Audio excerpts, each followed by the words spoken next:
안녕하십니까, 헥사곤입니다. 이번 영상에서는 연속 5축 툴패스 작성을 위해서 5축 커버셋을 작성하는 방법을 설명드리도록 하겠습니다. 교재를 갖고 계신 분들은 113페이지를 보시면 되고요. 마찬가지로 교재를 가지고 있지 않은 분들도 여러분들이 갖고 있는 어떤 모델을 사용을 하셔도 되고, 제 영상에 맞춰서 따라하기만 하시면 충분히 습득할 수 있을 거라고 생각이 듭니다. 사용할 워크존은 그 전에도 사용했던 5X 머시닝이라는 워크존을 사용을 할 거고요. 이 예제에서 5축 커브셋에 대해서 좀 설명을 드리도록 하겠습니다. 먼저 5축 커브셋의 작성이 필요한 5축 커브 기반의 툴패스는 다음과 같습니다. 5축 프로파일 가공, 5축 커브 가공, 5축 롤링 가공, 그 다음에 5축 커브감 가공. 마찬가지로 5축 롤링 뉴 혹은 ISO 4축 프로파일 전부 다 이제 커브 기반으로 이루어진 5축 툴패스인데요.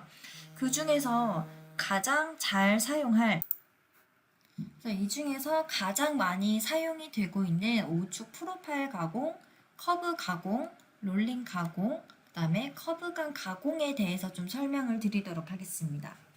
네, 이런 타입들은 대부분 동일한 툴패스 파라미터 메뉴를 좀 가지고 있는데요. 예시로 좀 보여드리도록 하겠습니다. 다음과 같이 프로파일 파라미터 혹은 우측 세팅을 위한 파라미터가 우측 상단에 위치해 있고요. 해당 창을 열게 되면 이 우측 커버를 지정하는 옵션이 있을 겁니다. 그래서 이 5축 커브셋은 저희가 기본 3축 커브로부터 작성이 되는데요. 그 이후에 가이드 서피스, 가이드 커브 또는 축을 선택해서 다른 옵션으로 5축 커브를 작성을 하실 수가 있습니다. 여기서 말씀드리는 5축 커브는 공구 축의 기준이 되는, 즉 틸팅이 되는 기준 축이라고 보시면 되겠습니다. 그래서 본격적으로 이 파라미터에서 우측 커브를 한번 작성해 보도록 하겠습니다. 우측 프로파일 가공에서 우측에 미설정 버튼을 누르시고요. 프로파일 커브에 미설정 한번 더 눌러보도록 하겠습니다. 그러면 우측 커브셋이라는 창이 하나가 뜰 거고요. 저희는 지금 작성되어 있는 커브가 없기 때문에 바로 작성해 보도록 하겠습니다. 먼저 가장 많이 봤던 3축 커브를 작성하는 창이 하나가 뜰 텐데요. 다음과 같이 작성해 보도록 하겠습니다.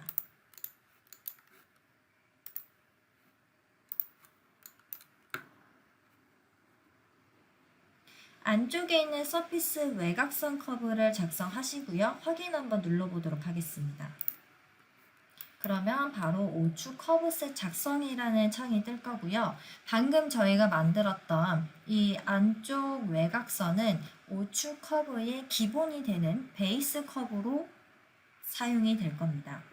이 상태에서 저희는 가이드 서피스를 선택을 해보도록 하겠습니다.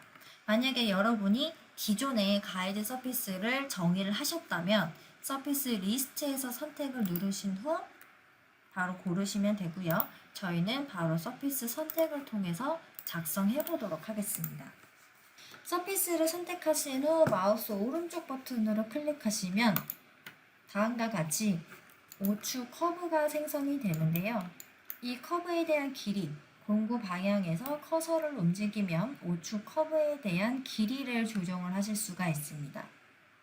그리고 지금 이 축 같은 경우는 제가 지정한 3축 커브와 지정한 서피스 기반에 딱 맞는 축이 생성이 됐는데, 이 상태에서 여러분이 개별적으로 값을 주고 틸트와 리드에 대한 각도 값을 주시고 바로 커브를 변경하실 수도 있습니다.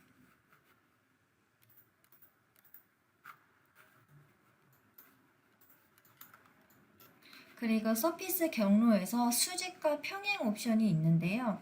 수직 한번 눌러보도록 하겠습니다. 그러면 다음과 같이 제가 선택한 서피스 기준에서 수직 방향으로 5축 커브셋이 생성이 될 거고요. 평행을 선택한다면 반대로 평행 방향으로 커브셋이 생성이 될 겁니다. 그리고 밑에 보시면 여러 가지 옵션이 있는데요. 가공 서피스 반전 옵션을 체크를 하시면 베이지색이었던 커브가 붉은색으로 변하는 걸 보실 수가 있습니다. 마찬가지로 커브도 방향성을 가지고 있기 때문에 이 해당 옵션으로 가공할 면이 베이지 색깔로 변하는 걸 확인을 하신 후에 작업을 하시면 되겠습니다. 그리고 가공 경로 반전 같은 경우엔 클릭하시면 위아래로 우측 커브에 대한 경로가 바뀌는 걸 보실 수가 있습니다. 이번에는 새로운 커브를 작성해 보도록 하겠습니다.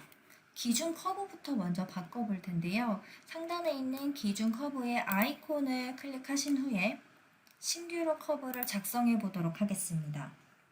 그리고 다음과 같은 라인을 선택해 주시고요. 여기서 닫힌 커브는 해제하도록 하겠습니다. 그리고 확인 눌러주신 후에 서피스를 선택해 보도록 하겠습니다. 그리고 마우스 오른쪽 버튼을 클릭하시면 다음과 같은 우측 커브셋을 보실 수 있고요. 수직으로 하게 되면 선택한 서피스의 수직 방향으로 틸팅이 된 커브를 보실 수가 있습니다. 그리고 이 우측 커브셋은 보시는 방향처럼 나와 있는 이 막대 모양의 공구 축이 되는, 즉 틸팅이 되는 방향을 지니고 있다고 보시면 되고요. 이 우측 커브셋도 마찬가지로 길이를 조정하실 수 있고 마우스 커서를 움직이시면 막대가 이동되는 걸 보실 수가 있습니다. 이 베이스 커브 기준으로 마우스를 움직이시면 막대가 생성이 되고요. 여러분이 좀 더 원활한, 좀 더 디테일한 커브를 원하신다면 이 공구 축이 되는 이 막대 모양의 아이콘을 좀 더 추가해서 부드러운 각도를 가지고 있는 우측 커브셋을 지정하실 수도 있습니다.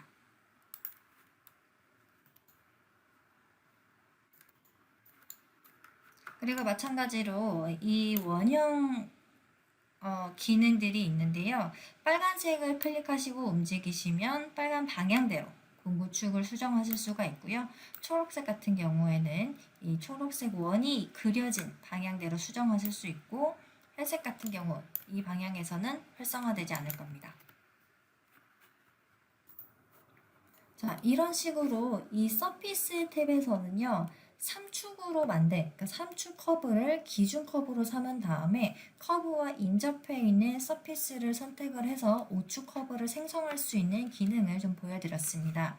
그럼 이번에는 다른 우측 커브 작성을 보여드리도록 하겠습니다. 동일한 방법으로 우측 커브셋을 작성을 할 거고요. 이번에는 신규 커브를 다음과 같이 잡아보도록 하겠습니다. 해당 커브도 마찬가지로 열린 커브를 작성을 할 거고요. 확인 누르시면 다음과 같이 똑같은 창이 뜰 건데 저희가 쓸 거는 이 커브 탭 메뉴입니다. 기준 커브는 저희가 이미 작성을 했고요. 가이드 커브라는 것을 한 번 더 잡아보도록 하겠습니다. 반대편에 있는 커브를 열린 커브로 잡을 거고요. 확인 한번 눌러보도록 하겠습니다. 그럼 제가 지정한 기준 커브와 가이드 커브를 잇는 우측 커브셋이 생성된 걸 보실 수 있습니다. 이런 식으로 두 개의 커브를 잡고 작성을 하시려면 커브 탭에서 작성을 하시면 되고요. 하나의 3축 기준이 되는 기준 커브와 인접한 서피스의 이제 가이드 면을 선택을 하실 거면 이 서피스 탭 메뉴에서 우측 커브셋을 작성을 하시면 되겠습니다. 그리고 이 연결 포인트에 대한 옵션을 좀 설명드리도록 하겠습니다. 이 비례라는 옵션은요, 기준 또는 이 가이드 커브가 동일한 수의 요소로 구성되어 있지 않은 경우에는 이 옵션을 활성화해서 동일한 수의 규칙을 두 커브에 적용을 할 수 있는 옵션이고요. 단순화 같은 경우는 불필요한 이렇게 두 개의 커브가 연결되었을 때 만들어지는 공구축의 설정을 불필요한 부분이 발생할 경우에 단순화라는 옵션을 사용을 해서 불필요한 모든 연결 포인트를 제거할 수 있는 기능이라고 보시면 됩니다. 그리고 하단에 있는 가공 서피스 반전, 경로 반전, 다음과 같은 옵션들은 공통적으로 쓰는 옵션이라서 상황에 맞게 여러분들이 작성하시면 될 것 같습니다. 그 외에도 축을 만들어서 하던가 동일하게 기준 커브가 3개에서 똑같이 들어가게 되고요. 그 외에 축을 설정해서 하는 거, 혹은 사용자가 임의의 각도를 넣어서 자유롭게 우측 커브셋을 작성할 수 있는 옵션, 여러 개의 작성 방법이 있는데 제가 설명을 드렸던 건 가장 보편적으로 쓰이는 서피스와 이 커브를 잡고 사용하는 방법을 우선적으로 좀 설명을 드렸습니다.